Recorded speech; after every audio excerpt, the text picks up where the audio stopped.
What's going on YouTube? It's your boy Jurisco coming at you guys with another video, and today I'll be going over my final thoughts about the beta. Everything that I thought about, everything that I feel like needs to get fixed, and everything that was good. We'll also be talking about what I think the meta will be also for the year. Well, just for the start of the game, the first couple of months. So let's go ahead and get into it. Okay, so like I said, I am done playing the beta. It did finish today on Sunday. So basically I'm done playing it now. So basically all of my thoughts that I talked about on Friday, I think it was, all of my thoughts about that are pretty much the same still. I feel like the run is not as, it's not as bad anymore. I feel like it's not as overpowered. Tackle animations and all that are still very good. The presentations, all that's still good. I feel like that's still good. Yeah, all of my pros, but it still stays the same. I did add a couple. I also have another one where when you send your spy, other defenders do not go at the QB. So if your player is like in a curl flat, a deep half, a third, any of that type of stuff, if they're in any of those, they're not going to come down. But in some cases, if my cornerback was like in the cloud and he was like kind of close to the line, in some instances he did come down when the spy was there, but they had to be like really close together, like really close. If he was in like a deeper zone, like if he was like past 10 yards on the cloud or anything, he was not coming down. He wasn't. He stayed right there and he would play, and then if the person threw the ball to him, it would be a pick. So I did test it. I tried it online.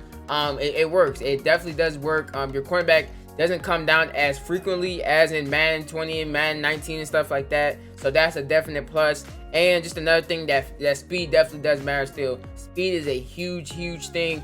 You could tell the differences in speed because we are playing regs, so you could tell the differences in speed. Speed is going to be key. Speed is really going to be key. If you have backed off players in like thirds and stuff like that, they don't get beat. But if you have like man press stuff like that, they do get beat. People like Tyreek Hill, Marquise Brown, Hardman, they all burn them deep. They all burn deep. So yeah, speed is definitely gonna be key for MUT, and all that is definitely gonna be a key thing. I'm really glad that they really did do that. And all my negatives are pretty much the same. Too many dropped interceptions still. Yeah, they need to take out the one cut, please EA, take out the one cut. And I knew that the one cut was kind of in the game because I was playing the game. I saw the one cut and everything. I went to Madden 20 and I literally tried to do the same thing, and I was not one cutting across the place and everything because the movement is just so much smoother in Madden 20. So in Madden 21, I hope they take out that one cut, because like when you move and like you can't even move in like a circle without you'd have to hold RT.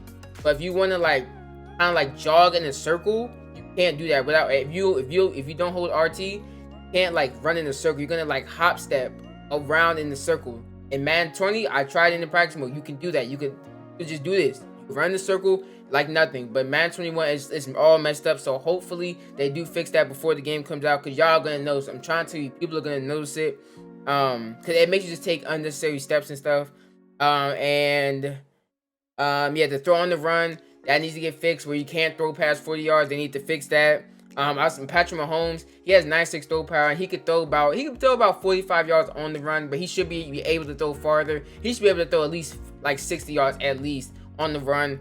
And I think they might have changed it just because they're on the run. They want to like patch the on the run throws, bombing people. But I feel like on the run, I feel like you should be able to throw the ball far on the run.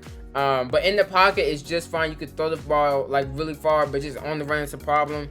The only thing that I did add was they did mess up the running back for the Chiefs, Clyde Edwards. They did put his awareness to 40, and Hardman does have 68 release. So I don't know why they made his release so low, but I'm pretty sure those are gonna get fixed anyway. Those just little things I just noticed while looking at people's stats. And then disconnects is still a thing. I did get disconnected. I'm pretty sure it's because of the beta, but still, I did get a disconnect. So hopefully they do fix that before the game comes out. And talking about stats, we did also get a new stat basically in the game. It's called change of direction, and basically Clint, he actually clarified what it is exactly. So he says right here, I can help, because someone's asking about he wants more info on it. So Clint does say change direction controls the speed at which a player can turn, also controls the speed at which a player can decelerate, which a player must do for a drastic direct change. So I'm thinking about like stop and goes, you know, usering on the defensive side of the ball, all that type of stuff. It's all correlated with change direction. He also says right here, the higher the change direction rating, the more you can turn before having to use a drastic cut, and the faster the deceleration is into a drastic cut. Whereas agility controls the rate of turn in non-drastic direction changes. So basically, so basically agility is if you're holding RT. Basically change direction is if you're not holding RT, and like if you're going in and out of stuff. But agility is straight up RT if you're running fast, and how you move when you're running like the fastest you can. That's what agility is for. Change direction is for offense and defense, and it's basically for if you're not accelerating, and as you're decelerating, also how you turn when you decelerate. And it also says elusiveness was removed as it was used by offensive players only. Change direction is used on both sides of the ball when in a standard run cycle. So basically, they took out elusiveness. Elusiveness is not a stat no more, and change direction is in. I feel like this is a W because it's on both sides of the ball. So now that stat does matter. You have to look for players with high change direction. I think Tyreek Hill had the highest change direction in the beta. If I'm not mistaken, I looked at his, and his was really, really high. I think it was like 96, 97. And he was really able to like get out of turns and stuff like that.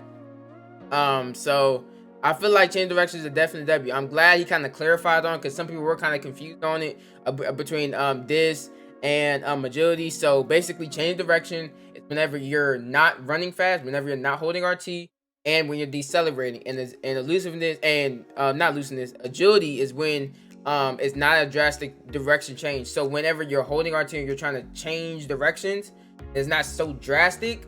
That's when the agility will come in. So yeah, I just wanted to show y'all that. Okay, so now I want to overall just talk about how I thought the beta was. Just like my overall grade, I feel like it was very solid. It has a very good foundation. I feel like it could really be good just with a couple tweaks, a couple changes, and it could be a really, really good game, really balanced game. It was nothing in the game that was really like OP. That was really like just crazy unguardable routes. None of that. Everything was pretty much guardable and all that. I faced people who ran corner routes still. All that got guarded. It's just some of the zones, like cover 2. Sometimes they can get beat like in a special place in the special part of the field. You know how sometimes you can hit like the corner of the field with like a deep corner or something like that. Sometimes your deep blue wouldn't play it, but hey, that's because you don't have high zone players. So once you get in the mud, you have high zone players. It's gonna be totally different. That's the only thing I found wrong with the zones. But cover 3 was good. Cover 4, all that stuff was good. So yeah, I really feel like it was a good beta. Now, what I think with the meta will be, I think the meta will be like spread formation. Spread. I feel like spread's really gonna be good.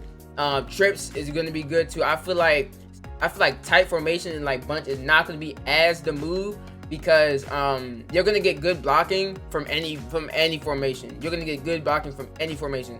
Tight and like really compressed formations, everybody ran those because those have the best blocking. But this year, you pick up a lot of blitzes by just literally just blocking 6 people. Just even blocking runner, you're gonna pick up a lot of stuff.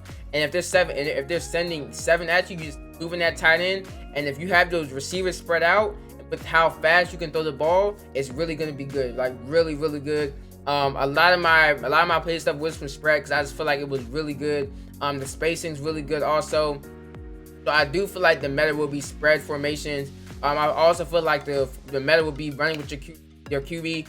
Everybody's gonna be running with Lamar Jackson day one just because he's so fast. So make sure to get that Lamar Jackson and get it with the highest pre-order, $100 version. You do get him on day one. So I do recommend getting you a Lamar Jackson. The escape artists and all that is still a definite W. So yeah, I feel like running with the QB because you don't fumble unless they change something. Unless they change where QB's fumbling stuff, Lamar Jackson is gonna be a glitch. He doesn't fumble. Just does not fumble. You're gonna get on Madden Ultimate Team day one. And you're gonna try to play online, but none of your players have enforcers, so you're not gonna hit stick the QB.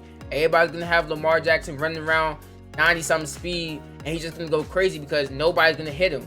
If you just regularly tackle Lamar Jackson, he does not fumble. So unless they change something, that's why I'm going to be going. I'm going to have spread formation on my field, and I'm going to be running with my QB a bunch.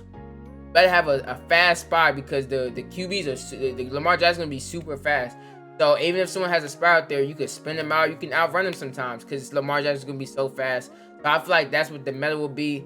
On defense, I feel like it's going to be more like nickel, dime, not 1-4-6, but just like dime with 4D linemen and stuff. Because you want to have 4D linemen for the most part. The one, what was it, nickel 3-3-5, I think it is, with the 3D linemen and like the 3 like looking middle linebackers and stuff. That was a pretty good formation. But 1-4-6, I didn't really like it. Like I said, you can't really send pressure out of it, because you know it's just so easy to pick up blitzes now. So I think more of a pass coverage heavy, like where you don't need to rely on blitzing. I feel like those are gonna be way better, like the dimes, the nickels, nickel 3-3-5, stuff like that. Those are really gonna be good on defense. Getting zone abilities, safety and stuff, those are gonna be really key, because your safety needs to be high zone, stuff like that. Yeah, for the most part, I feel like that's going to be pretty much the meta for day one. Running the ball is not going to be it. Trying to not run the ball is not going to be it. The blocking is just not there as much. Like on inside runs and stuff, it's just not there. Maybe outside runs maybe gets there if they patch something or something, but the inside runs is just not there. But all right, guys, that's it for the video. Thank you guys for watching. Like, comment, subscribe for more, and until next time, peace.